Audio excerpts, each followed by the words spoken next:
प्रश्न 1, महिलेचा कोणता भाग दाबल्यास ती जोशात येते?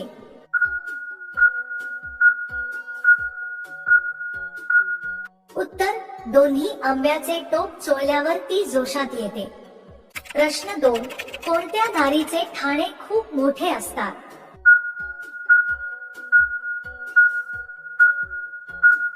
उत्तर, शरीराने जाड असणारीचे.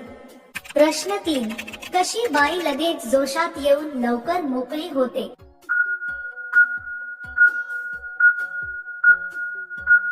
उत्तर, नवीन लगीन झालेली. प्रश्न 4, कोणत्या महिला काम करताना लघवी करतात?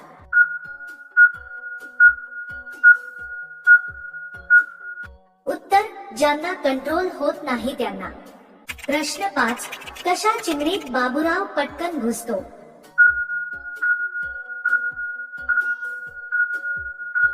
उत्तर, मोकळी व गुळगुळीत. प्रश्न 6, महिना केव्हा म्हणत जोरात करा?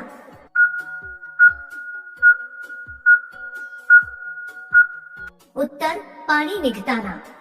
प्रश्न 7, स्त्री पुरुषाचे कोणता सामान पाहून स्वतः म्हणते करायला?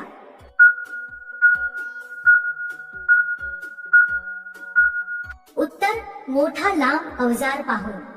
प्रश्न 8, मुलींच्या चिमणीत पाणी केव्हा येते?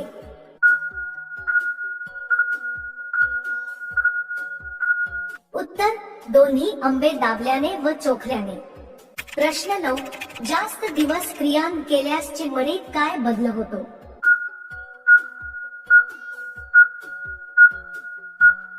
उत्तर, चिमणी पेट व टाईट होते. प्रश्न 10, बाई कशा हत्याराने लवकर संस्कृत होतात?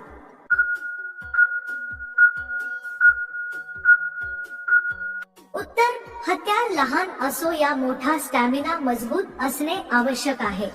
प्रश्न 11, संबंध झाल्यावर पत्नीस काय करणे आवडते?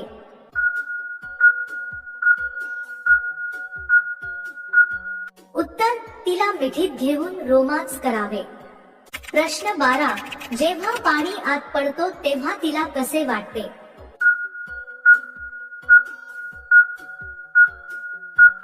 उत्तर, परम सुखाचा आनंद व स्वर्गात आहोत असे वाटते. प्रश्न 13, संबंधीचे 5 प्राचीन नियम.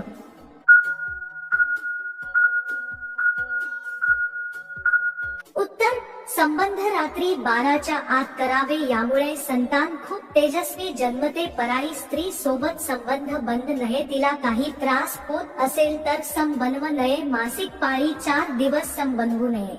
प्रश्न 14, बाई सोबत फक्त ही एक काम करा ती कधीच नाही म्हणणार नाही.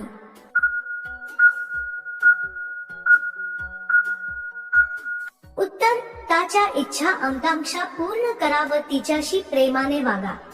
प्रश्न 15, दररोज चुकता संभोग केल्यास काय होते?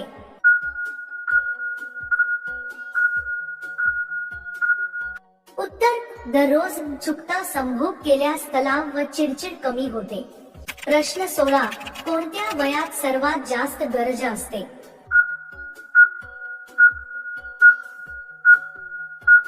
उत्तर, 25 ते 45 वयात. प्रश्न 17, दररोज क्रिया केल्यास होतात हे दुष्परिणाम?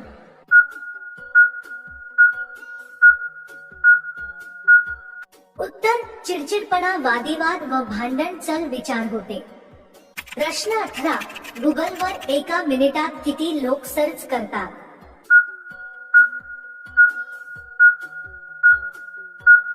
उत्तर, गुगलवर एका मिनिटात 35 लाख सर्च करतात.